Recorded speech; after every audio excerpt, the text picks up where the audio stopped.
Welcome to the Run for God Run Club, where you will find God in a runner's space. Welcome to the Run for God Run Club. This is your one stop each week to be motivated and inspired to get off the couch and onto the running trail, where you can in turn inspire others to do the same. Let's learn, laugh, and leap into running together, giving God the glory for what we are able to do in His name.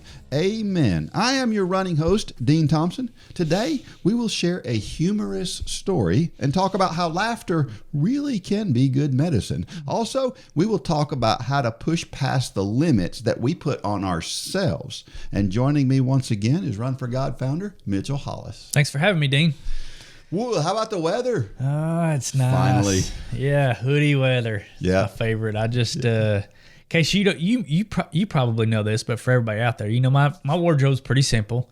But what I do every fall is I get all new hoodies and I get all new t-shirts and long sleeve t-shirts. So I just got done, and I kind of kicked Gay and Holly out of the printing business for a little while, and I want to print my own shirts. Yeah. I like doing that. There's something, I don't know, it's satisfying. Yeah. So I got there and printed them all on my own shirts, and just got done with that the other night. And so I've got my whole new wardrobe. Oh. So I buy my whole new wardrobe for the whole year, and it's like $200. So yes. I'm the same way, except that I don't do new ones every year. So my rotation of t-shirts and hoodies have been around for a while. We might have to get you a new wardrobe then, Dean. Yeah, well. You know, you got to represent well. You can't have raggedy Run for God shirts. They're broke in good, though. They are. That's true. They last a long time. For sure. Hey, before we get started, let's talk about this week's sponsor. Again, if you have a business out there and you want to support what we do here at Run for God, and in turn allow us to support what you do in your business, send an email to runlanehollis@gmail.com. He'll get you all the information about becoming one of our sponsors. But this week we're going to talk about First Bank of Dalton. They have now become Builtwell Bank. They have just been bought, so it's now Builtwell Bank, and it's your bank of choice is important because privacy and security of your money is important. And whether you're opening a checking account or you're getting a home mortgage, your local Builtwell Bank will have the best banking experience you can ask for. No stress, no hassle. Builtwell Bank. You know, that's common nowadays. Yeah. You're seeing a lot of the smaller banks be bought and purchased by bigger banks. Yeah. And I think a lot of it's because of the technology nowadays. A lot of the technology is so expensive, and it's better to have, you know, more branches under one roof. But I guess it's one of those changes that it's not all bad. Well, and knowing these guys, they'll probably still operate the same way they always have. And it's still a local bank. It's more of a regional bank now, but they're not one of the big boys. I think they probably have 15 or 20 locations. So it's one of those things. It's consolidation it's everywhere now. Happens in every industry, doesn't it? Sure does. Yep. Well, we had a post from last week from Run Club Social, and this is one that kind of caught my eye. This one comes from Jacob Eiler, and it says, "My first 10K. Originally, I intended to run 6 miles, but it ended up being a little more than that. 2 months ago, I wasn't even running, and now to be able to do over 6 miles feels great. I give God the glory for helping me along the way, especially for that little extra motivation when fatigue was setting in." We see these stories all the time, don't we? We do. I mean, just person after person who does more than they think they can do, or it's just something maybe never even crossed their mind. The idea of running 6 miles for a lot of people is like, why would I do that? Yeah. And then they do it, and it's like, oh, that's why. Yeah. Right? But I wanted to say this about this post, because now I don't want anybody to take me wrong. I think it's great. We got to be careful here. Yes. But I get your sentiment. Yes. I think it's great when we say, I give God the glory for what I've done, and it's true, and it's great, and God does give us the abilities He gives us. But don't discount the fact that you got out there and you did it. Sure. Right? I mean, being a good Christian is important, but it takes us making good choices and doing the right things and following God's lead to do it. And in this it's kind of like the old story of the guy that was stranded on his roof in the flood. Yes. You know, we have to do our part. Yeah. You know, God will help us, but God's not going to rescue the guy off the roof. You know, He sent a boat, He sent a helicopter, and He sent something else. I don't remember. And the guy was like, "No, I'm waiting on God to rescue me." Yeah. And then he dies and he goes to heaven, and he's like, what's the deal, God? I thought you were going to save me. He said, I sent a boat, I sent a helicopter, and I sent whatever else. You have to do your part. Yeah. And it's the same thing in our running. God will give us strength if we, ask for it, and, it's in his will, but we still have to lace up our shoes and get out the door. That's right. God's not going to run for us. That's right. That's right. So don't discount that. Because if what you're looking for is for God to do it for you, it's probably not going to get done. Yeah. Because for that I would go out on a limb and say it's not going to get done. Right. Exactly. God can do whatever, but I doubt he's going to make you fitter and faster sitting on the couch. I was listening to a guy on a podcast this week, and he was talking about how he said he was talking about two things. And he said because somebody had called in or sent him a message or something, asked a question about, how do I, he was talking about dating actually is what he was talking about. But he was talking about how do I make myself better as a person. And he said, well, here's one easy way to do it. He said, you can be more fit than 90% of the people in this country just by working out, just by doing it. And it's very simple. Walking 30 minutes a day. Yep. It will get you more fit than most people. Yeah. And he said that he has trouble. He works out every single day. And he says sometimes he has trouble working out. And you know what he does to get himself motivated? He just goes and puts on his workout clothes. When he doesn't feel like it, he goes and puts his workout clothes on. He says something about putting those clothes on just makes him want to go do it. Yeah. And I think the same There's thing. a lot of truth in that. There is. Yeah. I think if you don't feel like running, go put your running clothes on. Yeah. And now see how you feel. And I bet you may still not quite feel like running, but you'll feel a lot better about it. Yeah. So, yeah, and having accountability too. You got to have that. I'm kind of easing my way back into running, and I wasn't liking what I was seeing when I first started back. I mean, I've been walking for almost 2 years, and so I'm kind of easing back into running. And man, Dean, I thought it would come back a lot quicker than it has, and it's coming back. Yeah. But it was. So I reached out to a buddy of mine, Keith Parham, and I said, "Hey, we need to run together." And so we've been out there, and yesterday we did our fastest 3 miles that we've done so far. But there's no doubt in my mind I would not be where I am now just doing it by myself. We'll get back to the point where, you do it on your own and whatever, but especially getting started or coming back, try to have somebody in your corner with you that can help you do that. And it's a good idea. Yeah. And you know what I noticed, and you don't even know that I noticed this, but I'll tell you now. What? That I've been watching as you do this, and I watched you run by yesterday as you guys were going through the lap there. And you can tell it's getting a lot easier just by watching you run. It's not easier. Well, it's getting faster. It's just not getting easier. Yeah. It's easier.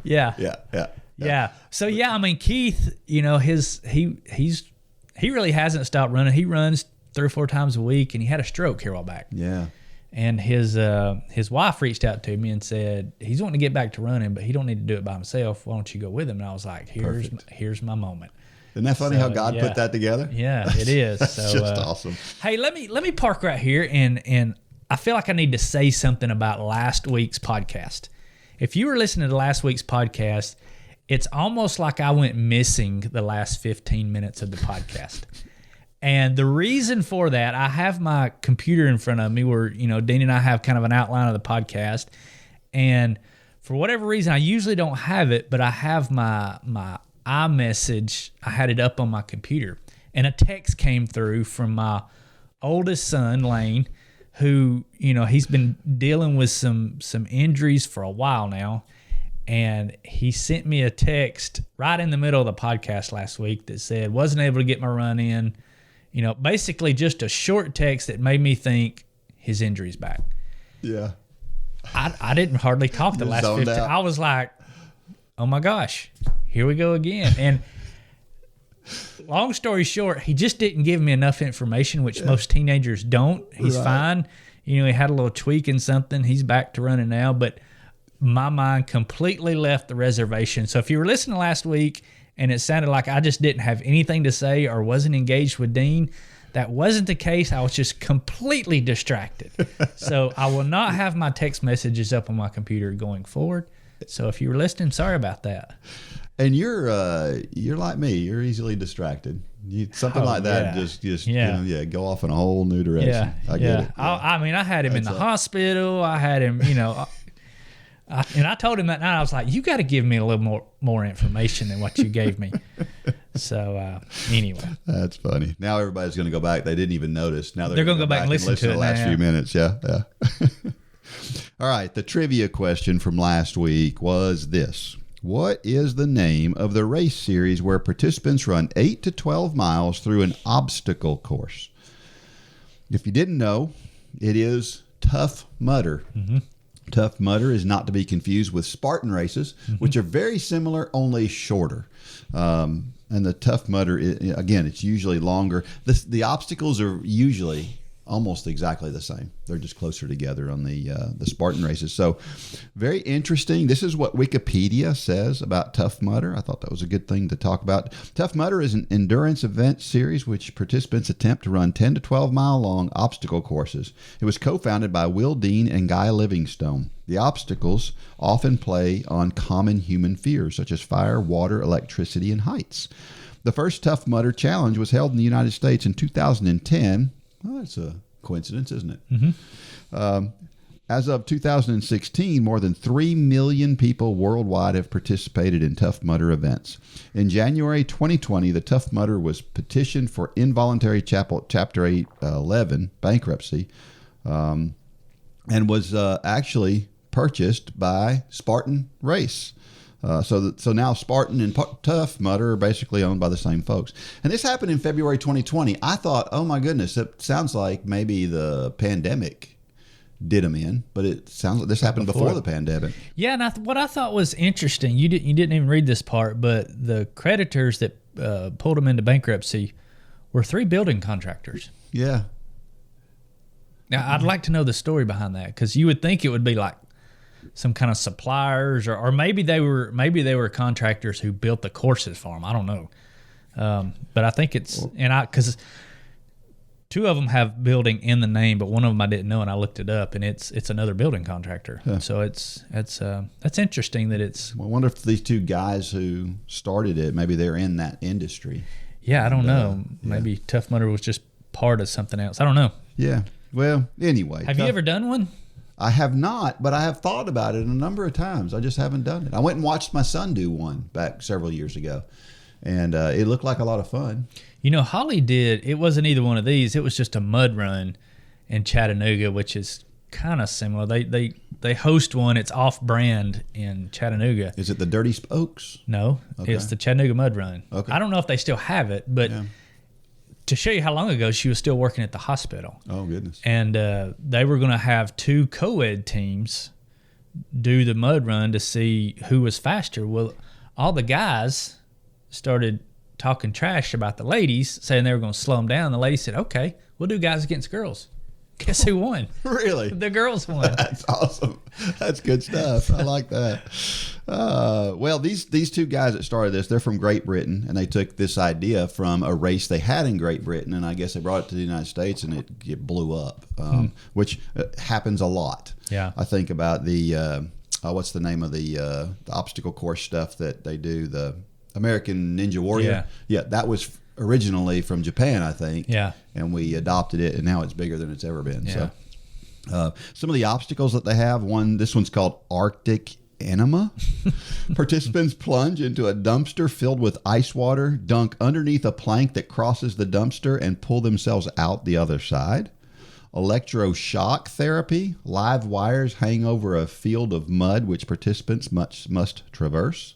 Funky Monkey is a set of incline and decline monkey bars over a pit of cold water. The bars are slicked with a mixture of butter and mud. And then Everest, where participants run up a quarter pipe slicked with mud and grease. So it does sound like fun. It sounds fun. It does. It does. And I'll tell you what, when I was young, I bet I could have killed stuff like this. I was so coordinated. I could do stuff when I was young. I can't do anymore, but it's pretty cool. They came out with the toughest mudder in 2016, and that's they've got a 5-mile loop, and they run this 5-mile loop over and over, and they see how many loops you can do in 24 hours. So that puts a whole different spin on the ultra marathon. Most loops wins, and so the record is 110 miles. Wow. That's a pretty good 24-hour run. Yeah. So that's pretty good. And then there's a Tough Mudder X that combines CrossFit with Tough Mudder with the mud run, and that sounds pretty cool. But there's a whole bunch of different variations of it. It's pretty cool. But like I said, I think when I was young, I think my coordination and strength isn't what it once was, but I feel like I could have done a good job at some of these things years ago. But I'd still love to try them now. Yeah. I mean, you know me, I'll try anything. Yeah. So we were just talking about yesterday where we had this exercise, these push-ups where you do push-ups with your arms over your head, right? And how we had a bunch of kids that were doing that at one time, and they couldn't do it. Yeah. And then they said, well, why don't you try it? I'm like, why would I try it? I just watched all of you guys fail. But you did it. And then I tried it and did it. And I was like, wow, I had no idea. So a lot of times, some of those nuanced muscles, I think that some people use them, some people don't. Yeah. It's kind of like a bow and arrow. I don't know if you've ever shot bow. You've shot bow some, but the real hard compound bows, you can have a little scrawny guy pull back 90 pounds and then have a big bodybuilder step up and can't pull that 90 pounds. And it's because a bow uses a muscle that you don't use in your typical day. You only use it really so I'll just, Anyway. Well, maybe we need to come up with an obstacle course race that has biblical application. Ooh. That sounds like fun. I mean, I can picture that. It's complicated. I can picture the Noah's Ark obstacle. Let's just run, Dean. Okay, all right, we'll do that. We'll do that. So, the instructor dashboard is live. All right. So a lot of you out there have been instructors from the past. You're instructors currently, and you've been asking for the instructor's dashboard to come back. Well, it's back. So if you go to runforgod.com now, you log in. You have to be a member to take advantage of all these tools, but you can now teach a class through our instructor's dashboard. So you can log in, you can register your class. You'll have a link on our website with a class page where your participants can come and sign up. You've got all the marketing materials, all the promotional stuff, the videos, everything in one place. And the cool thing about it is when a student signs up for your class, you get an email saying that, hey, such and such has signed up for your class in whatever state. People can go on and search the coach-led classes, so you can go choose your state and then go down and find the classes. So it's we're kind of getting back to the instructor-led portion. COVID kind of put a halt to that for a long time, and then we made the move over to Run Club, and we kind of left that part out during that time. Well, now we've combined them. So now we have Run Club, and we're back to putting a big focus on the community-led classes by our incredible coaches. We've got about 6,500 coaches around the world who've led Run for God programs over the past 12 years. And this fall, we're going to be rallying everybody back together to join us in January to start. Actually, on January the 23rd is when the Couch to Marathon start. But we're going to encourage people to start a 5K challenge that same day. Because remember, if you come to Dalton, you've got a free 5K. That's right. At the end of that January 23rd start. So, and who knows?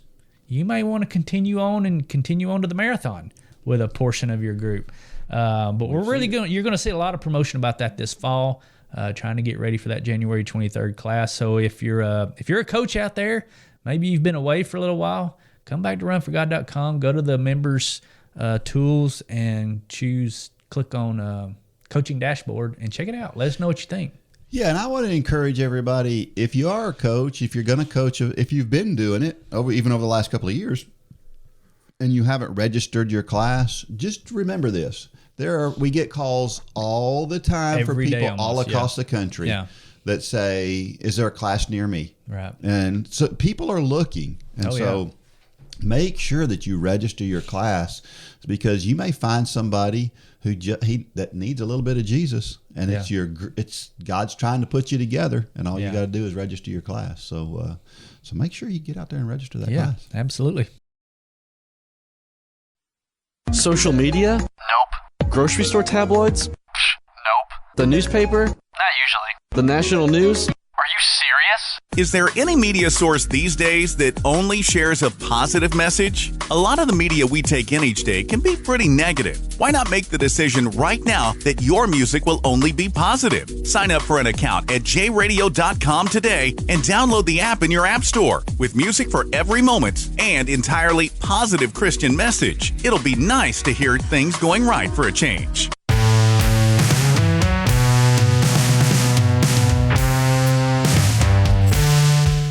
We're back, and I've had a number of questions recently that people have sent me at dean@runforgod.com. Training questions, sometimes injury questions, and some I can answer, some I can't. If you're dealing with an injury, sometimes my answer is that sounds like you need to go see a doctor. I'm not a doctor. Yep.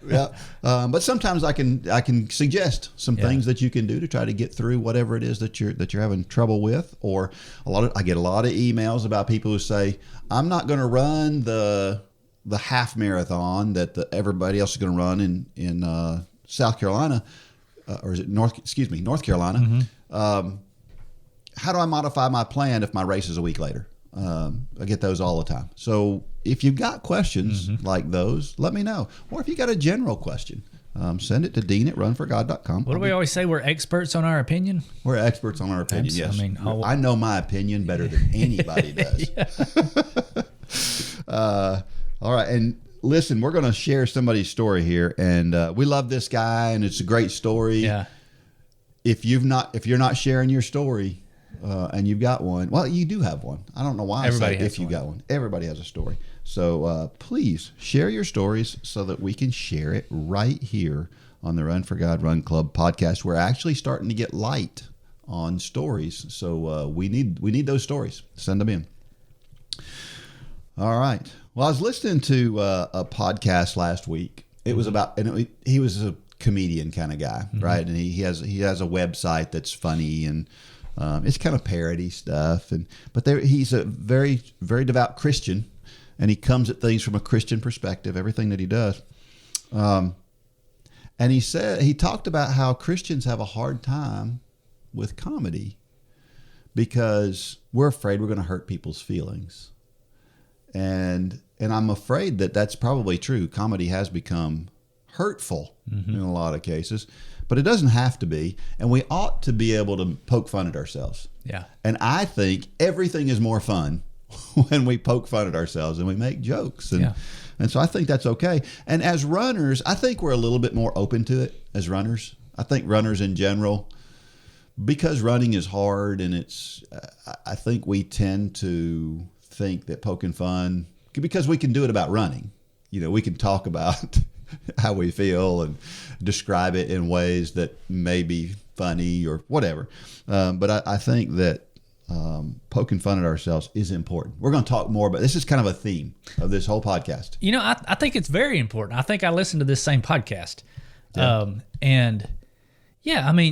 don't want, as Christians, we don't want to be cruel, which is where a lot of comedy has gone nowadays, which is what he was talking about in that podcast. Mm-hmm. But yeah, I mean, I call you the fast old guy. Yeah. I'm the slow young guy. It's, we've got to be able to, in good fun, not being cruel, but we've got to be able to have fun poking fun at each other. It's just, that's my personality. Yeah. I've stepped over the line a few times and I've had to go apologize, but it's always in good fun. And as Christians, the Bible is what we're going to read about in the story. The Bible talks about having fun. The Bible talks about having humor, and that we should do that. We don't need to be, a bunch of prunes just sitting around. Look, we've talked about having Eeyore as your spirit animal. We don't need to be that. No, we don't need to be cruel, but we need to be able to have fun, poke fun at each other, and have a good time. One of the things I pray just about every prayer before this podcast, I prayed and asked God, let us have a good time. Yeah. Because as Christians, we should have a good time. That's right. We have the biggest hope of anybody in our corner. We have the hope of Jesus Christ. We have plenty to be happy about. So let that come out. You gotta not cross the line. But yeah, we need to have a good time. For sure. No question. And there's a bunch of good Christian comedians out there who are very, who are very Christian focused. I think about Tim Hawkins. He's my favorite. I love Tim Hawkins. Have you ever seen Tim Hawkins live? I have not. I need to go see him. We went to watch him a few years ago at Alba's house, and the Stampers went with us. Stampers are some of our good friends, and they're Catholic. Yeah. He has a bit on Catholics in there. I mean, and they were laughing. I mean, I was almost wetting my pants listening to this guy. But it's just hilarious because it's all in good fun. We're all believers in that room. But he's taking on the Methodists, the Baptists, the Catholics, and it was just if you've never seen him live, you really need to go see him. And he talks about things that you would think you can't joke about that. Like he talks about people's hand motions when they're worshiping, right? You'd think that's not so, but he says it in such a way that he's not denigrating anybody, but it's funny and it's hilarious. Yeah. And he does a really good job with it. Michael Jr. is another one. He does a really good job with his testimony when he's talking. Shonda Pierce, Mark Lowry. John Christ is one that he's kind of a crossover guy. He's crossing over right now, yeah. Yeah, he's kind of, and I'm hoping that a lot of the stuff that I see is still. He's getting a little edgy. I hope he doesn't go too far. Yeah, I hope he doesn't go too far because he can have a big impact. Because he is getting into an area where he's got people listening to him now that maybe he didn't in the past. So yeah, I hope he stays there. Anyway, I think running is way better when you can joke with yourself about it. Sometimes when I'm running, I call myself names, just to get myself to quit whining. Yeah. I think that's good. And I think that we got to find that balance between taking ourselves seriously and not taking ourselves seriously. And I think that humor is where we do that, mm-hmm. where we not take ourselves too seriously when it's important not to. So I think when we're too serious, we get too tough on ourselves. And we fail to get through a workout or whatever, and then it's devastating to us. When if we can laugh and joke about it and talk about it in a way that's funny, well, it doesn't hurt. Well, you can say the same thing to yourself and say it in two different ways, and it do two different things to your psyche. Yeah, like you don't finish a workout and you say, "You loser." Well, you can say that in a tone to yourself. That one is bad, one you really believe you're a loser, and one is humorous. Right. You big loser. Yeah. It's. I don't know if that makes sense or not. Oh, it makes perfect sense. Yeah, one is serious, and one is not. Yeah. It's okay to call yourself names if you're not being serious about it. Yeah. When you start getting serious and it gets into your psyche and it starts taking you down a dark path, then you need to get away from that. But you can say the same thing and not mean anything by it. Two completely opposite ways. Yeah. Yeah. Well, having said all that, we're going to share a story from one of our favorite Run for God comedians, Jerry Snyder from Lancaster, Ohio. This one's called Your Attitude Has the Wheel. Character cannot be developed in ease and quiet. Only through experience of trial and suffering can the soul be strengthened, vision cleared, ambition inspired, and success achieved. That was a quote from Helen Keller, author and disability advocate. Visit any pharmacy and you'll find hundreds of bottles of medication, all created to ease your pain and suffering. But there is one prescription missing from that shelf that you should be taking. You'll find instructions for it in the Bible. A merry heart doeth good like a medicine, but a broken spirit drieth the bones. Proverbs 17:22. The world-famous silent film comic Charlie Chaplin said, "A day without laughter is a day wasted." Yes, I know, everything that happens is not funny, but sooner or later, if you're going to survive, you have to get in touch with your funny bone. Let's have another look at the Bible. Psalm 35 says, "Weeping may endure for a night, but joy cometh in the morning." Political journalist Norman Cousins explained in his best-selling book, Anatomy of an Illness, how laughter helped save him from a painful tissue disease. He became unhappy with the hospital food and the way that the doctors were treating him. Deciding to take matters into his own hands, he checked himself out of the hospital and into a hotel room. He began watching hour after hour of comedy films and television shows. Doctors gave him a 1 in 500 chance of recovery. With his own prescription of laughter therapy, he began to improve his condition, and in time outlived his doctor's dismal predictions by 26 years. When it comes to what direction your life's journey takes, remember, your attitude has the wheel.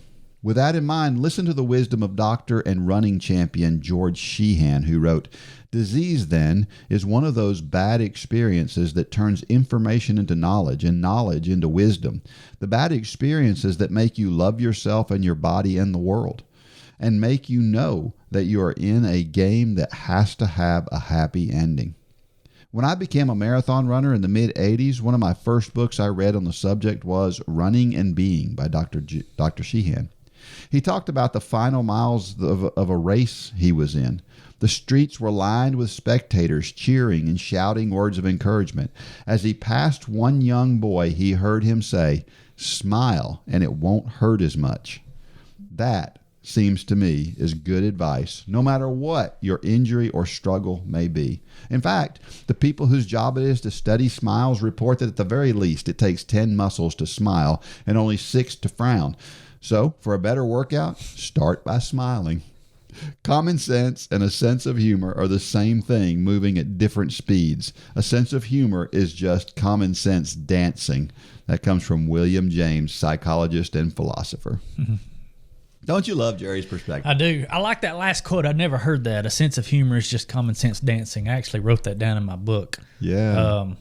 I'm going to have to use that again. I love that. But yeah, I love Jerry's outlook on life. Yeah, you can. We need to just kind of hang out with him for a day. You get the picture that just hanging out with Jerry, you just feel better after you got through with him, right? Yeah. He's just, and he looks like Santa Claus. Makes it even better. I bet he spreads a lot of cheer in the month of December. I bet he does too. Yeah. I wonder if he has a Santa Claus gig in Ohio. I wonder. Yeah. It looks like he could for sure. Well, we're going to talk more about somebody who uses the smile in particular in a very effective way. And I can remember times in my life, where you're with a group of people or you're with another person and you're talking about something and you're laughing so hard you can't breathe. You get to that point where you're laughing so hard. Well, think about a time in your life where you've just laughed with somebody really hard, and then think about how you felt immediately following that. You always felt better every single time. Laugh so hard you're sore the next day. I think after the Tim Hawkins, we saw him that time. I think that's the last time I laughed that hard. Yeah. Well, it's sometimes you can find laughter too in places that you don't traditionally find laughter. Like, I think I've told the story on here before about being at a funeral and making jokes at a funeral and feeling bad about it afterwards that I was making jokes at a funeral because we were laughing pretty hard. With the guy whose mom had died. Yes. Yeah. And I thought, I don't know if that's appropriate. I felt really bad about it. And then one day he tells me, man, that was exactly what I needed in that moment. That was the perfect thing. And so even in places where it just doesn't seem to make sense, laughing, joking, having a good time, I think is important. So absolutely, we got to be careful not to take things too seriously. Here's a scripture passage. Proverbs 17:22. A merry heart doeth good like a medicine. I think I've seen this in real life. I don't know if I've talked on here before, but I had cancer when I was 19 years old. I had testicular cancer. And so I went through about 6 months of chemo. And I saw this. This really changed my outlook on a lot of things in my life when I saw this. But I was taking chemo, and you sit there for 6 hours. I think I've talked about speeding the IV up on here before, which we won't talk about again.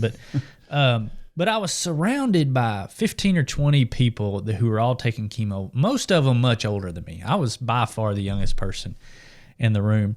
But what I saw after all those weeks was people who obviously had the I'll call it the Jerry personality. Yeah. They were upbeat, they were happy. They were getting chemo. They had a needle in their arm getting a chemical pumped into their body, but they were upbeat and happy, and their outlook was just great. And then you had those whose again, spirit animal was Eeyore. And they were just down and depressed, and it was sad. And what I saw is many of those people who had a very negative outlook, they died. Yeah. I mean, literally while I was doing my, because you get to know these people. It's the same people. We're all there at the same time each week.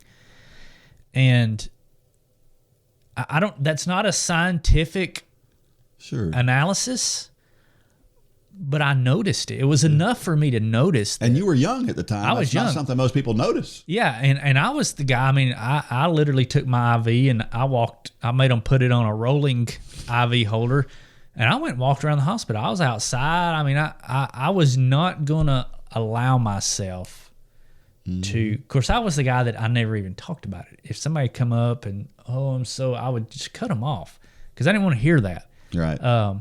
But I do feel, to Jerry's point and to the point of this scripture verse, a merry heart doeth good like a medicine. It's absolutely true, and it's hard to put data or statistics to it. It's not something you can quantify that way, but it's absolutely true. Yeah, I'm thinking about the high school cross country team and the girls on our high school cross country team, and three in particular: Lily, Cameron, and Litzy. Yeah. Those three girls, they're just happy all the time. Yeah. Guess who's making the most improvement in their running right now? Absolutely. It's them. Yeah. I mean, because they're embracing it, even when it hurts. Yeah. You can see them sometimes. They're hurting pretty bad. Yeah. But they have a positive way about embracing that, and it makes a big difference. Yeah, for sure. And I think that being angry, which is an issue that I've had my whole life, is being angry about things, is the opposite of laughing, right? It's the exact opposite. What if we started looking at things that we would get angry about, like traffic? Okay, we get angry about. Good luck with that one. What if in the middle of traffic, instead of getting angry, we started making jokes? Think about how much different it would make us feel about traffic. Because the truth is, we're not going to do anything about it. The car in front of us is not going to change based on what we say and how we have an outburst about how they drive. So you're saying what I said a while ago, where you can call yourself a name in two different tones and it be different. You can call the guy that cuts you off in traffic the same name in two different attitudes, and it makes a difference on you. Absolutely, right? Doesn't that make sense? So you moron, Jesus loves you, and give him a thumbs up. We're going to get hate mail for that. Oh, my goodness. But it's what we say about that person that cuts us off in traffic is not going to affect that person no matter what we say or how we say it. That's right. It's only going to affect us. Yeah, that's a good point, Dean. And the same thing happens when you run. If as soon as it starts to hurt, you start thinking about how bad it hurts, and how miserable that is. It's going to be bad. It's going to get worse. If instead you go, that kind of hurts. Let me see how hard I can push through that, and just kind of make a joke about how hard it is, and I guarantee you'll feel better. Another passage, Psalm 35 says, "Weeping may endure for the night, but joy cometh in the morning." This one's so simple, but so hard to do, to realize that everything is temporary. No matter what you're going through, no matter how negative, it's temporary, and it's gonna finish. It's got an end date. Everything has an end date. But the words of that verse, taken exactly how it says, is so true too. I mean, I don't know how many times I've woke up 3 or 4 in the morning, and either you got something on your mind, something that's bugging you, or maybe it's about the week to come and you're trying to prepare in your head. And does it not seem like it just takes all night? I mean, it's like the night lasts 1 hour, feels like it's 7 hours. It's true. I mean, I found myself just praying, God, just let me go to sleep. Mm-hmm. And you start to get, down about stuff. But when the sun pops up, it's like, what were you even worried about? Yeah. What was I even worried about last night? Yeah. And the context of the verse is so true that we allow ourselves to get down. Yeah. But it's amazing what a new day will do for you. Yeah, that's for sure.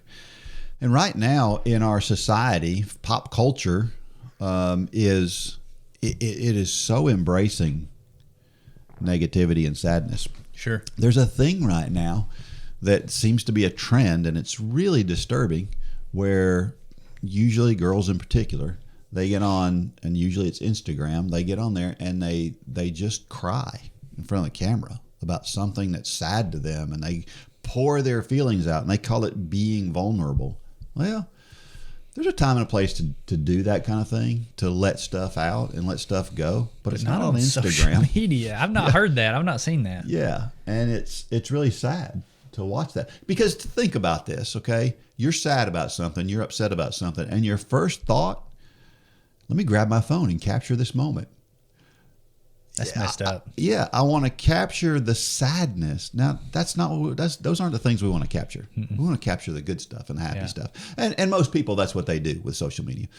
But this is disturbing, that there are people doing this kind of thing. We don't want to dwell on bad things. We want to think about the good things and the reasons we have to be joyful. You mentioned earlier, as Christians, we have so much to be literally joyful about. Sure. That there's no excuse for us to do that. You look at Paul in prison. He's writing letters, being positive, witnessing to the guards around him. There's no reason why we can't be joyful. Well, you got in your notes here, Todd Shoemaker. Golly. Todd had, I just looked before we got on here because he had a stroke, 6 or 7 days ago. And the post he made this morning is, today's a new day. Brokenness is often the road to a beautiful breakthrough. With everything he's had in his life, and then he had a stroke. He's back in the hospital. I think he's actually out now, but he was back in the hospital again this past week. He's probably stayed in the hospital. He's had probably more rooms in the hospital at night than he's had anybody we know. Yeah. He's got a room with his name on it there. He's a modern day Paul. He's not in prison. He's in a hospital, which is just as bad as a prison at times. It is. And he just went through a hurricane too. Yeah. Yeah. Literally through a storm. Yeah. And this was his post this morning. Yes. Today's a new day. Brokenness is often the road to a beautiful breakthrough. That's going to be one of the quotes next week in the social media for Run for God, just so you know. But yeah, we could all use a little more Paul. We could all use a little more Todd. There again, it's just the attitude, and it doesn't cost anything to change your attitude. Nope, it doesn't. That's right. That's a good way to put it. It's a good thought. I need to tell my kids that. That is so easy. Sometimes. Yeah. It's hard to do. Now we throw it out there like it's no big deal. You know, it's hard. Todd, there has to be times where Todd has a hard time fighting through it. He's got to get weary of that at times. I say I need to tell my kids that, but I look at Lane. Lane has had a pretty crummy past 2 years running wise, fitness wise. He's just had the injuries and he's getting all his bad years of fitness out in these past 2 years, I think. But I told you last week, he's got an incredible. I can learn a lot from my oldest son by the attitude, because I think I would have mailed it in by now. Yeah. But he's not. He's more determined than ever today. He's actually been working on I won't get into that. But yeah, we need to learn from these people in our lives, because God puts them in our lives for a reason. That's right. And a lot of times it's because we need to learn something from them.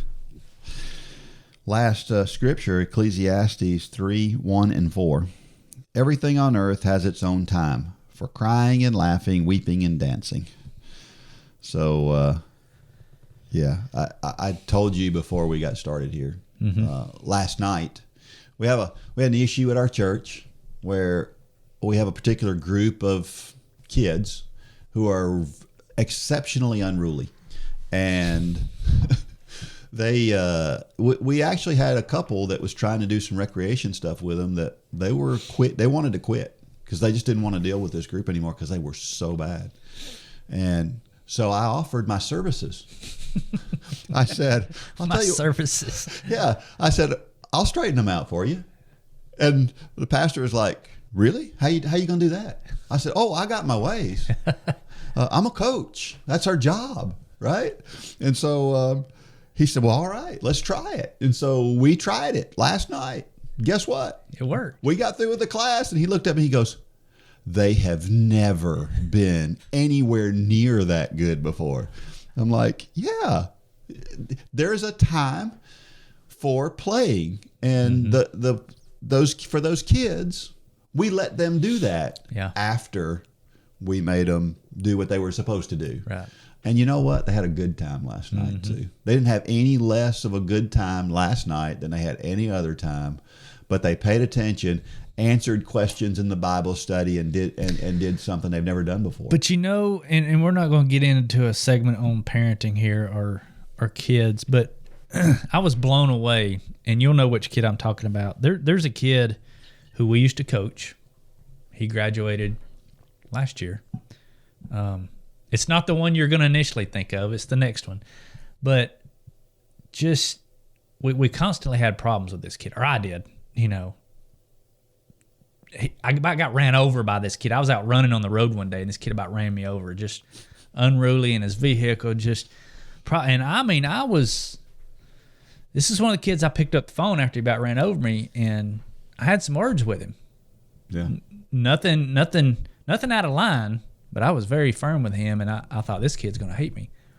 Well, he's in college now, and he had to do a speech on an organization. Guess which organization he picked? Really? Run for God. Wow. And when his mom called and told me that, I was like, I thought this kid hated me. But kids need those guardrails nowadays, and they respond to those guardrails. But when we just say, oh, whatever, do what makes you feel good. I think back to the Andy Griffith episode of, where did you watch Andy Griffith much? A little bit, yeah. Well, there was a homeless guy in the woods, and he was luring Opie and his friends all out there, and he was asking them to go steal pies and all this stuff. And Andy caught wind of it, and he brought them all in, and the homeless guy was like, well, I was just teaching the kids to help the needy. And he said, Andy, you need to let these kids make their own decision. And Andy said, oh, no. Kids will chase after anything that's flashy. It's our job to keep the flashiness out of their lives. And that's so true. But I don't know how we got off on that. But yeah, that was a cool phone call I got the other night, that you think you're doing something that people aren't going to like you for. Yeah. And it has the opposite effect. Yeah, it turns out, I've told Do you know which one I'm talking about? I'm not sure. Blue Chevy truck? Anyway. Yeah. Well, the point of this particular passage is that everything has a time. So there's a time for being strict and to get onto those kids, and it pays off later. Sure. There's also a time for having fun, for laughing about things, and that's appropriate too. We did that with that same kid, right? Sure. Lots of times. Yeah. There were lots of laughs that happened, but you got to keep those straight. And I think about my two sons. By the way, my youngest son just adopted officially their 8-year-old girl. So we now have 2 8-year-old adopted grandchildren. That's awesome. One with my oldest son, one with my youngest son, and which is great. Now they can take those kids who have had a rough life up to this point, and they can continuously remind those kids about how unfortunate they have been in the past, or they can go, moving forward, your life's going to be different, and that's what's important. And there was a time when they had a rough life. They're going to remember those times. And when they get older, they're probably going to be really, really thankful for all the things that, my son, one of the girls she's tough to handle sometimes. They were at my house. He had to physically pick her up and carry her to the car, kicking and screaming. It's just, she has some diagnosable issues. She's going to be thankful for that one day. As bad as it hurts my son to do it, he's going to be thankful for it. Just like this situation. With this kid. and I mean, we always talk about parent, child, coach, athlete, God, us. It's the same type of relationship. And, people say, what is one of the things that lets me know that I'm a Christian? I've been asked that question before. and I say conviction. Yeah. You know, there's comfort, even though when I'm convicted, I've done something wrong or I've thought about doing something wrong, and God's right there to whack me pretty hard. I'm thankful for that. Yeah. It's that same type of relationship where I know that God has my best intentions at hand. And how do I know I'm a Christian? Because I hear from God. Mm-hmm. And a lot of times it's through conviction. That's comforting. As weird as that sounds, it's comforting. Yeah. Well, and just one last thing about that particular, the dichotomy between, you know, the good and the bad is it really depends on where we put our emphasis. Mm-hmm. We should put our emphasis in the right place. Sure. And bad times turn way better when that happens. Here's a question. How can you use laughter to make a bad situation better? You know, a bad situation is a bad situation. Most of the time you can't change it. I was just talking about, you know, being in traffic and being upset with the person in front of you. And you can get all upset as much as you want. It ain't going to affect that other person one iota. And it ain't going to change anything that's going on. And you might as well just accept what's going on and move on. And like I said, I'm going to try the laughing. I'm going to just try laughing in traffic. Do you have an inappropriate laugher in your life? Do I have an inappropriate laugher? Yeah. I don't know. Did you know Holly is an inappropriate laugher? She's an inappropriate laugher, meaning she laughs. She's going to kill me for bringing this up. I mean, an old lady can fall down and she'll start laughing. It's not anything she means to do, and it's. But I mean, when I think we were dating, we weren't even married yet. I made the mistake of taking her deer hunting with me, and we're in the tree stand together. It was like a buddy stand. I said, all you have to do is be quiet. She starts laughing. We finally had to get out of the tree stand because we weren't going to see anything because she's one of those that when she's not supposed to laugh, she laughs. Yeah, that's funny. And it's hilarious to think about. Yeah. But so that's one of those situations where you can take a good situation and make it bad by laughing. So yeah. Well, she's in general a happy person. She's so a very happy that's, person. So that tells you something there. Well, I think about children. When children are upset, Debbie's really, really good at this. So if a child is upset, not behaving, whatever, Debbie is really good at changing the subject. And it's usually something funny. And it's amazing how kids respond to that. Mm-hmm. Well, you know, we're the same way. Mm-hmm. We're no different than kids are when it comes to stuff like that. When you can change the subject into something funny, it completely changes everything and our attitude and the whole thing. I remember when talking about the funeral, I remember laughing at my mother's funeral and thinking it was good. It was a good thing. She would have wanted it. Yeah, that's what I was sitting here thinking. Yeah. And it made everything feel so much less overwhelming when I did that. So laughter always makes you feel better. And think about this. They say laughter is the best medicine, right? Think about laughter works just about every single time you try it, right? Yeah. Name a medicine that does that. Yeah. I don't know that there is one. So it is the best medicine. Mm-hmm. Another question, who are your favorite go-to comics when you need a laugh? I mentioned Tim Hawkins, obviously. Yeah. I don't really know many of them. I mean, I know John Crist, Tim Hawkins. Who's the lady that's I Ain't Doing It lady? She got real popular back during the pandemic. She's a kind of a Christian comedian. I can't remember her name. Shonda Pierce? Does she do that? No, I know who Shonda Pierce is. Okay. Anyway. Well, yeah. There's a few that stick out. Yeah. And there's a lot of comedians out there who aren't Christians but do clean humor. There doesn't seem to be as many of those these days as there used to be. I remember listening to Stephen Wright when I was younger, and Stephen Wright had this real deadpan delivery, but his topics were benign, but he would say things like, I bought some used paint. It was in the shape of a house.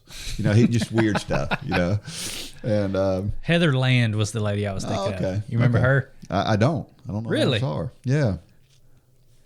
I was a big Monty Python fan, which I've heard you talk about him. I've never heard him. It's a group. Oh, it's a group. Yes, Monty Python. A comedian group. Yes. British group. And they made some movies that poked fun at Christianity in particular. So you can look at that a lot of different ways. But it's just silly humor, and I love silly humor. I just love silliness. I like deep humor that makes you really think too, but I really enjoy, Airplane. Remember the movie Airplane? Mm-hmm. Oh my gosh, that movie still makes me laugh today. So I want to go back to that podcast for just a minute. The podcast that we both listened to, I'm pretty sure. He was talking about, because they're into a lot of parody. Yes. I guess parody is the right word. That's right. Where they will take some of the, it's a Christian organization, but they will take some of the hot political topics and they'll make fun of the other side. And what he explains on that podcast is that humor sometimes will bring us together when normal conversations about an issue won't. Yeah. And an example being, I'm not going to bring up any of the specific examples, but, something that politically conservatives and liberals are typically very divided on, he'll do headlines and parody things about the other side that to many on the other side is offensive. Yeah. But to a lot, they're like, "Oh, that's pretty funny. You got me," type thing. Yeah. And he was right. There is an element of truth there that humor can bring people together, even if you're making fun of the other side. Because I've had it happen to me.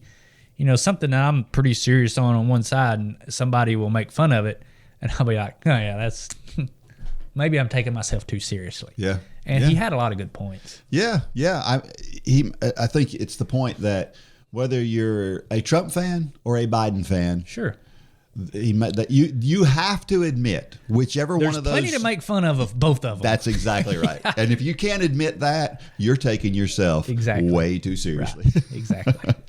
Last question. How do you respond if someone tells you a less than Christian joke? So I had this happen just the other day. Did you? And I didn't laugh. And that was kind of comforting to me, because 20 years ago I would have laughed. Yeah.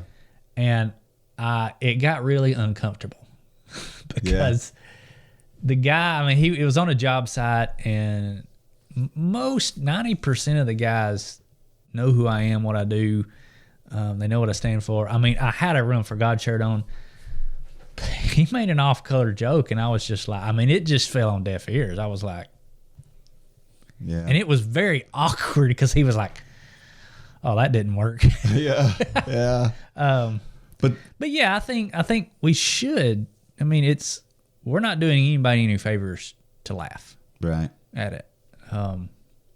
It's not appropriate for us to laugh. The joke is not appropriate, but it's also not appropriate if we laugh at it. Yeah. But it can get awkward. And your point is a good one. If you're hearing a lot of off-color jokes, you think about who you're hanging out with. Sure. I hate to be that direct and almost condemning, I guess, sounding the way I'm saying it, but I don't remember the last time I heard an off-color joke. Yeah. Just because I don't hang around with people who tell off-color jokes. Right. And if you're going to tell off-color jokes, well, we're probably not going to be hanging out with you. So I think that's important too, to make sure that we are around people who.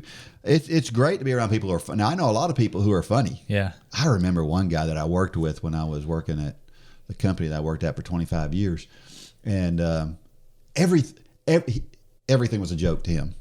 He was sometimes disruptive in his jokes, but his jokes almost always went back to something Christian. I don't know how many times he invoked the rapture, but he did it over and over again, and he was just funny and so much fun to be around because he was funny.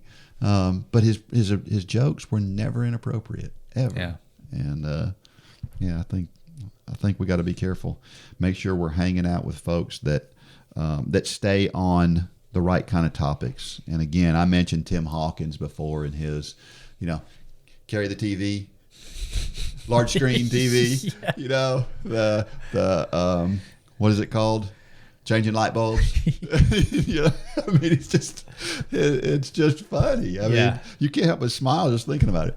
And Yeah. If you're in a one denomination of a church and you can't handle another denomination poking fun at you, you need to get a grip. You got to lighten up. Plenty. I mean, I'll never forget one of the first Run for God classes. It was that second round of Run for God classes. You know, I had the first one, and then the second round was 16 churches right here in Dalton. Well, what we did was we on the nights where we had like shoe night and where we had guests, we all came together and we did it at different churches. But when we went to the Presbyterian church, I presented. When the Presbyterian church came to our church, my buddy Jason Denson presented, and Jason's Presbyterian. He's Methodist. I'm sorry. And he got up, and the first thing he did was start cutting in on the Baptist. Yeah. But it's hilarious. I mean, it's funny, and we should be able to do that because, I mean, at the end of the day, Methodist, Baptist, it's just a lot of preferences there. Yeah. Do you believe who Jesus is? Do you have you accepted him as your personal Lord and Savior? That's all that matters. Yep. We can poke fun at the other stuff. Yep. And it's fair game. Just keep it God-centered. That's right. Do you struggle with motivation to exercise? Are you looking for something that will challenge you and inspire and motivate you? The Run for God Run Club is just what you need to get off the couch and on your way to a fitter, healthier you. Stop trying to get into better shape and do it. With the help and inspiration of thousands of others who are going through the same challenges you face. Whether you're participating in the Couch to Marathon Challenge or just looking for a daily pick-me-up to get active, join the Run for God Run Club today. You can join for as little as 27 cents a day. So what are you waiting for? Get started today at www.runforgod.com.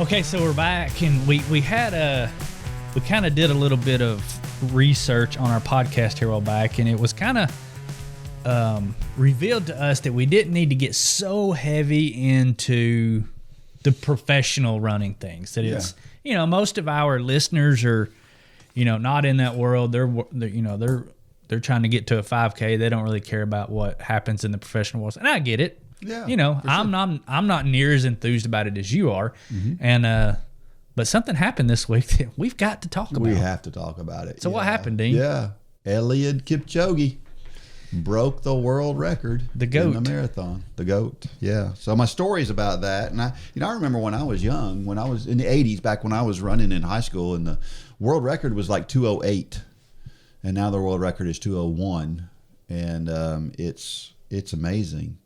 But if you look at the world record progression, I looked at that and I thought, there was a point at where big chunks were taken out. If you look at it, it's pretty steady. Mm-hmm. I mean, it's just a steady progression over that time. Now, people will say that the advent of the super shoes has made a big difference, but I think all that's done is made it where more people can run fast, right. But it hasn't necessarily made the fastest people run faster, if that makes sense.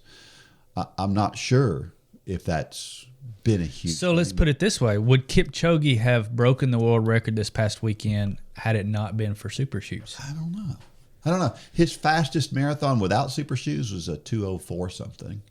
So it's still pretty fast. Yeah. But it's way off of what he ran this week. And he's wearing what all testing shows to be the best shoe for that.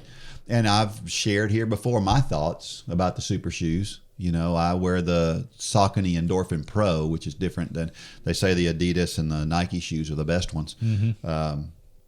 But I can tell you mine make a difference. I mean, you've said that before. I can just feel it. It is definitely different. So, and Eliud Kipchoge's not a spring chicken.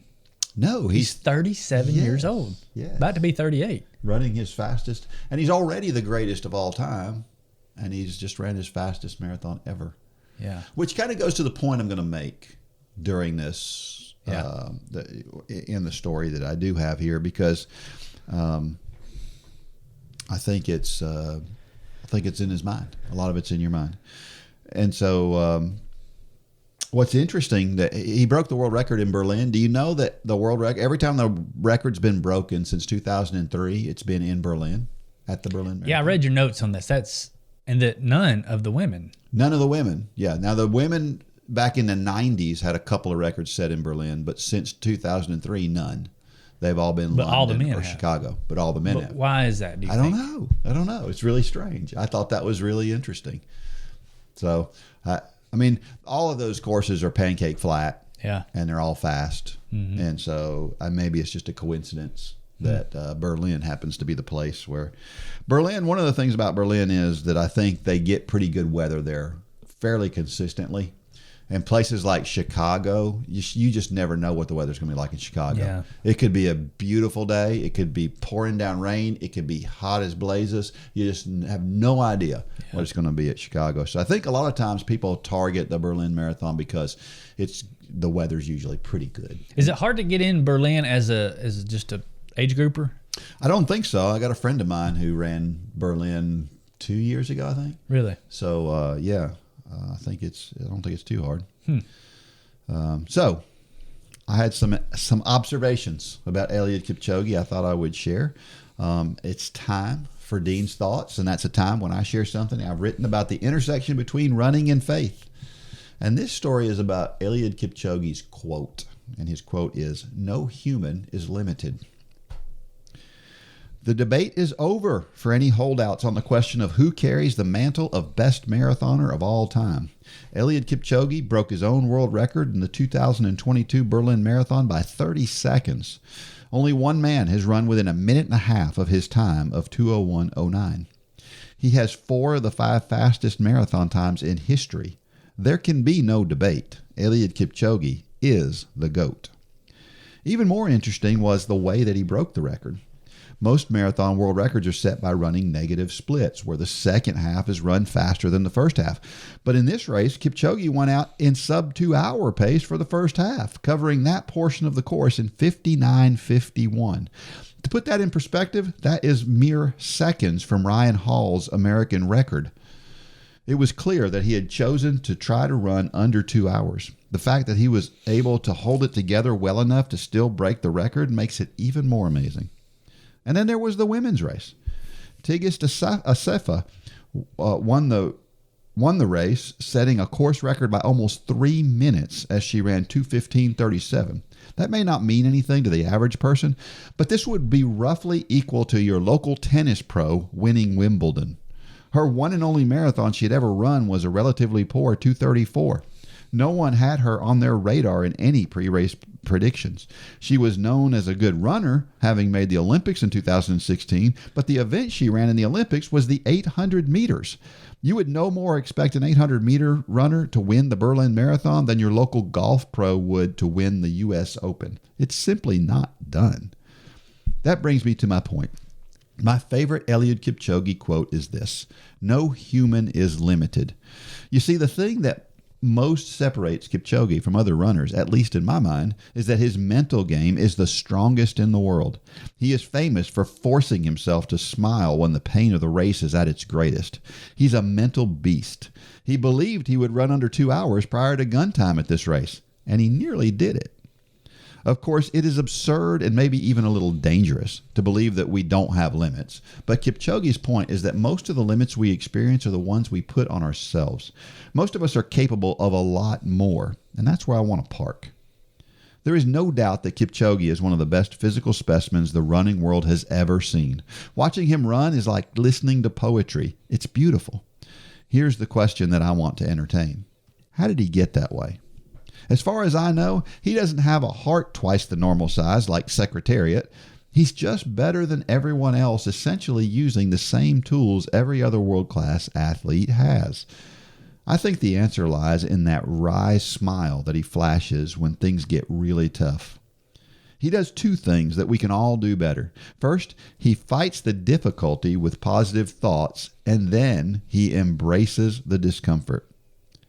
We spend a lot of time trying to run from discomfort. We live in a world that gets more comfortable every year. I remember sitting around our non-air conditioned house and having to get up to change channels from the 4 we had to choose from on the television while Mom prepared a meal using, believe it or not, an oven and a regular old pots and pans. It took an hour to prepare. Today, almost all of us sit in an air-conditioned house while we watch one of the thousands of online offerings available to us, and we watch it when we get ready, not at exactly 8 p.m. Our meals are prepared in 10 minutes using all manner of fancy equipment. There are thousands of examples I could use, but you get the point. The world is much easier to live in today. Now, don't get me wrong. I'm not waxing nostalgic for the good old days. I like the comfort of today a lot, but we've come to expect it. So here's the challenge. Get way outside your comfort zone. Be positive about being uncomfortable and embrace the discomfort. See how far you can go with it. Challenge yourself the next time it gets hard. I think you'll find an entirely different level you never dreamed you could reach. For Tigist Asefa, that included running the third fastest time in women's marathon history. For you, it won't be setting world records in the marathon, but it might be the longest run you've ever run, or holding a pace for longer than you thought possible. Try it. In the end, you'll be glad you did. Paul talked about suffering for the cause of Christ. He was imprisoned and ultimately lost his life for being bold for Christ. We should adopt the Kipchoge Principal for our Christian lives too, like Paul did. Embrace the discomfort that may come from sharing Jesus. You won't set a world record, but the reward is even better.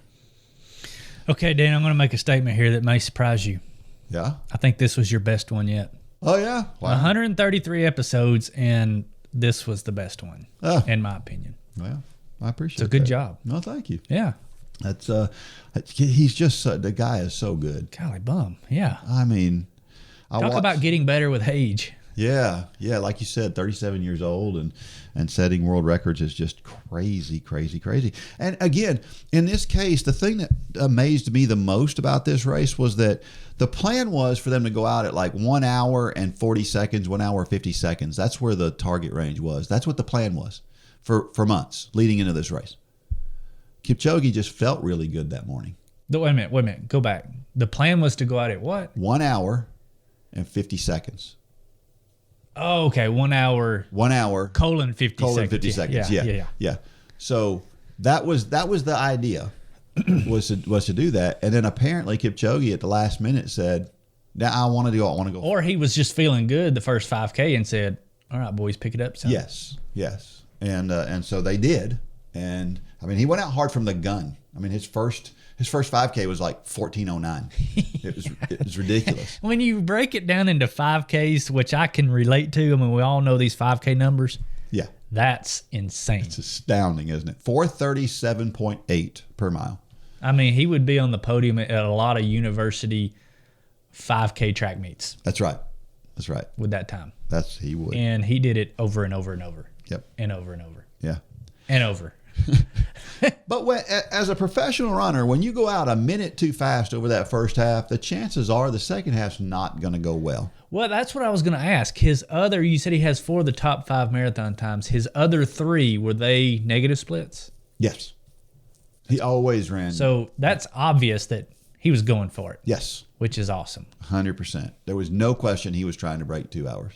Yeah. That's from the start. Do you think he'll do it? I don't. You don't? I think that's it. You think that's as fast as they'll go.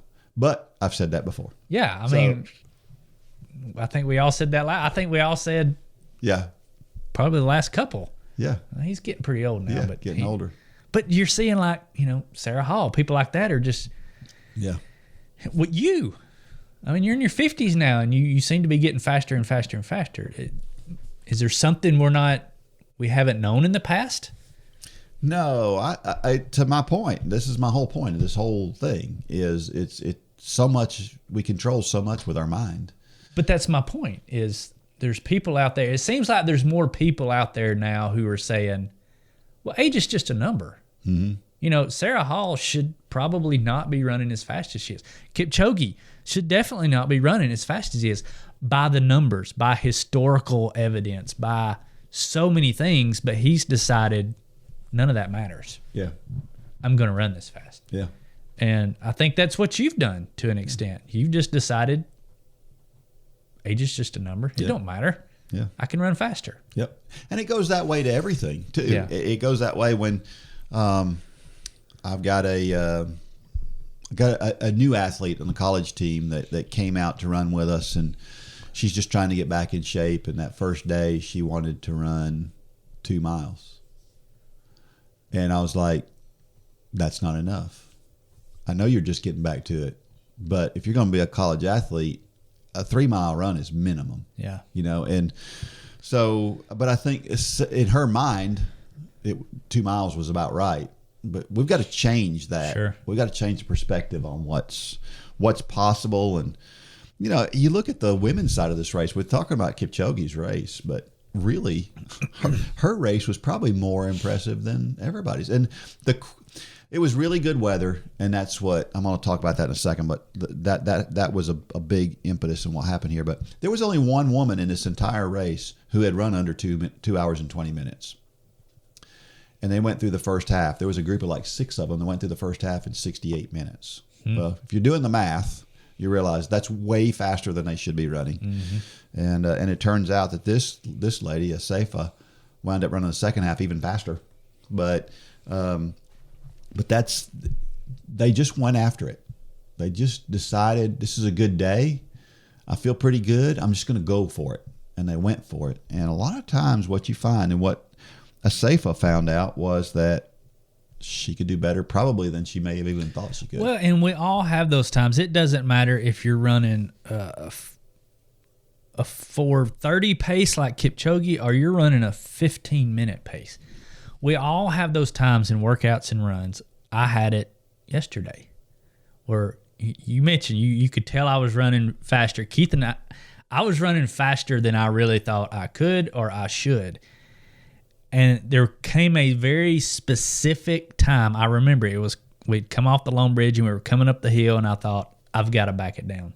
I have to back it down. And then this is where I'm struggling the most. It's not my legs, it's the mind. And I made a conscious decision, no, I'm not going to do that.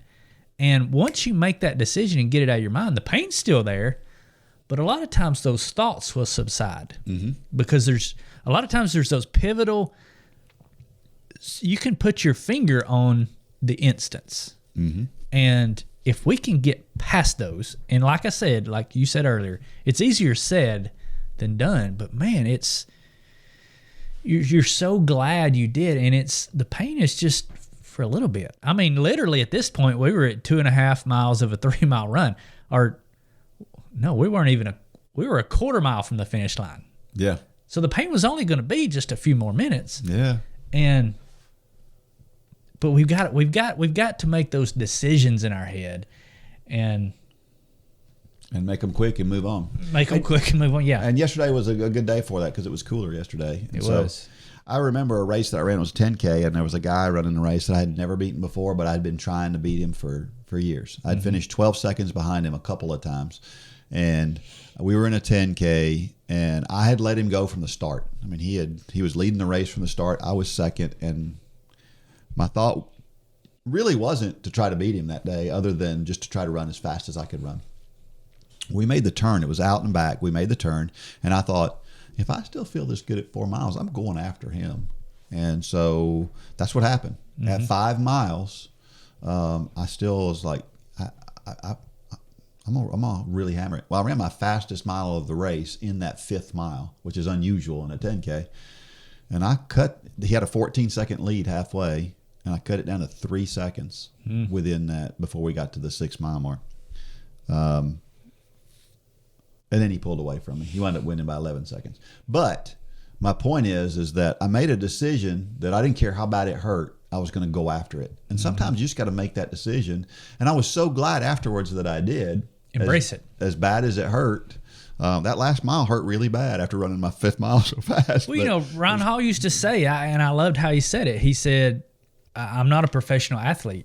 I'm a professional pain manager. Yeah. And we've talked about the firewall. We've talked about all these different things, but that's really what it comes down to is how much can you handle the pain? Because it does hurt. When you're pushing outside that comfort zone in the sport of running, it's going to hurt. But how well can you manage that? Yeah. And all of this has great application to our walk of faith as well. Sure. Because there are times when right in front of us, just like I had that opportunity to try to run somebody down in that race, there's times where there's a chance to witness to somebody who needs to hear it. And sometimes we let it pass us by. Sometimes the Holy Spirit's prompting us and we let it go by. We've all done it, right? But, 1 Peter 3:15 says, "But in your hearts revere Christ as Lord. Always be prepared to give an answer to everyone who asks you to give the reason for the hope that you have. But do this with gentleness and respect." The point is you got to be ready for that. Just like in that race, I needed to be ready fitness-wise to go after it. I was ready. Kipchoge was ready to try to run 2 hours, so he went after it. We've got to be ready when it's time, when somebody's there and in front of us, and they want to understand what is this Christian thing all about. We've got to be ready, right? At Run for God, we care about more than just your exercise. We care about your relationship with God, and we believe that the music you listen to while you run can help you build your relationship with God. That's why we partner with J Radio. J Radio offers a variety of positive and Christian playlists to listen to while you run. You can find a playlist that I put together on the Run for God station at J Radio.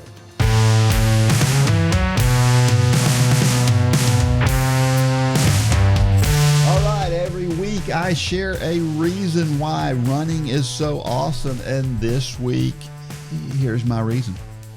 It's simple.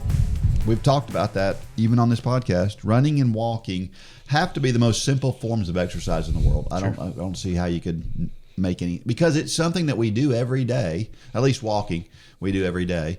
Something even as kids we ran just for the fun of it. We didn't even think about it as exercise, and it's simple. It's very, very simple. It's why the iPhone is so ubiquitous, is because it is simple. It's easy to use, and that's why people love it. So it's one foot in front of the other, and then repeat. That's it. That's what running is. Yeah. It's so easy. So, yeah. Well, do you have, when you get through with a race, do you have like things you like to do after a race? Like, do you have a tradition? Or I usually like to go out and eat something I haven't been eating up to that point. No, I don't think I do. No. Yeah, I think that I know that our girls, that they want to go find a Smoothie King after a race because they want to go get one of those. Smoothie King sounds healthy. They're not. Yeah. But I think it's kind of a reward. Yeah. For working hard and being disciplined, I'm gonna go out and I'm gonna do this, I think so. And then a lot of people like to relive races. Do you stand around with other people and talk about the race right after it happens? Yeah, I do that. Yeah. Play by play. Yeah. Here's what happened. I do that after just runs. Just a run. Yeah. You just talked about the one you had yesterday, right? Yeah. I'm really amazed at how fresh some races stay in your head and how some don't. So about a month ago, I ran that cam run, and there was something really weird about that day. It was like I was outside of myself. It was a strange feeling. I don't remember that much of that race. I don't remember that morning very well. It was strange. But then I ran another race a couple of weeks later, and I remember that one really well. So maybe HD. Well, that could be. Yeah. So one of the things that I think about during races is, and this goes back to that mental focus we talked about earlier. Some people like to really, really focus on their races, pre-race, and other people don't. So Michael Phelps, you remember the famous picture at the Olympics of Michael Phelps so focused before his race. And then I think about the opposite of that with Roger Bannister and the stories about how Roger Bannister, the day he was going to try to break 4 minutes for the mile the first time, he wanted to just go hang out with his friends and not talk about running at all and be completely outside of running. Both can work. I think it's very individual. It is. You weren't helping coach at the time, but when our triathlon team was very young, we would go to these races. And now I was a coach that I was all about getting focused and, routine. And you remember the pre-race routines I used to make the kids go through, which I think was healthy. But they would get to these races, and I started seeing they were wigging themselves out. I mean, by the time the gun went off, they were a basket case. So I think it was in Missouri. We were at a race in Missouri, and I brought a football, and I had all the kids get out literally 45 minutes or an hour before the race and play a football game out in the field, throwing the football. And the other coaches were looking at me like, what in the world is Mitchell doing over there with his team? But I realized that especially kids, sometimes it's best just to get their mind off of it. Lane was really bad about it for a long time. Yeah. He's gotten better, now, but I think it's very individualized. Some people do good with really focusing before the race, and some people, they just freak themselves out. Yeah, and you're right. it's bad. So I don't think you can prescribe something to somebody. People's got to figure that out. Kind of like nutrition. Yeah, you just got to figure it out. I think you're right. And then during the race, it's the same thing. They say that they did a study that showed that listening to music while you run increases performance for recreational runners and decreases performance for professional runners, because professional runners need to be tuned into their body and really, really focused on what they're doing, and then recreational runners need to get their thoughts away from the way their body feels, and it makes them run better. Yeah. So it's different for everybody. Well, we used to see that. I'll never forget. Was it Andrew and Landon? We used to make them run together. Yeah. Because what we found is that when they would run separately, they were focused on their breathing and all this other thing, and their breathing got heavy and they started to freak out and their run suffered. But when we put them together, they would talk the whole time. Yeah. And their runs were always much better when they run together. And so there again, it's very individualized. Yeah. I don't do good with music on my runs. I don't know why that is. But some people love music, so there again, it's kind of like your shoes. Well, you got to experiment with things, right? Yeah. So when I run a race, my focus is not usually like, can I win this race, or what my place is going to be, or I usually focus on the parts of a race. How do my legs feel? How's my breathing going? And then when something goes bad, like I'm breathing extra heavy. Well, then now I'm going to change that focus from worrying and having anxiety over that breathing to how do my legs feel? Yeah. And just pushing off, or my back kick, something else that I can get away from that. And it seems to help me. Yeah. So focusing on just the little pieces of what's going on. And again, like you said, it's different for everybody. You have to find what works for you. And I said, nothing works for everybody, but something works for everybody. So, yeah. And in today's culture, people will try to tell you, well, you need to wear this shoe, you need to eat this the night before, and you need to have this race plan. The chances of those three things being the same for any two people is very slim. That's right. So you need to be very careful when listening to those types of inputs, because really the only thing that hangs true for most runners is training principles.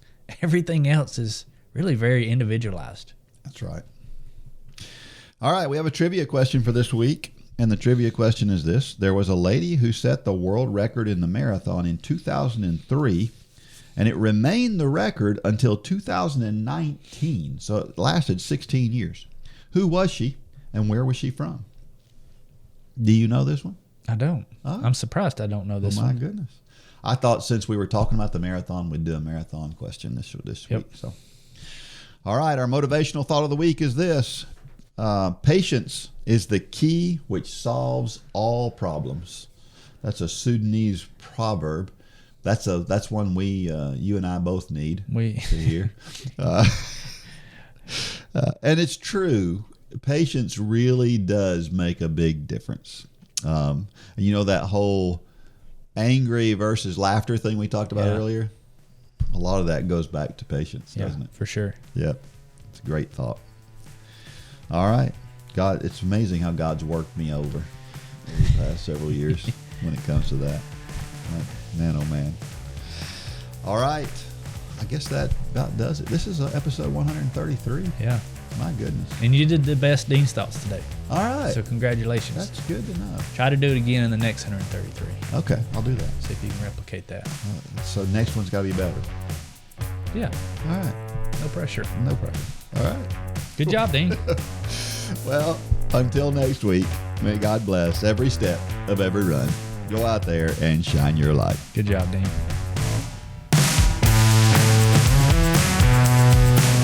For more information about the Run for God ministry, go to runforgod.com. If you have questions about your salvation, click on the Peace with God tab. There's nothing more important. Thanks for joining us today.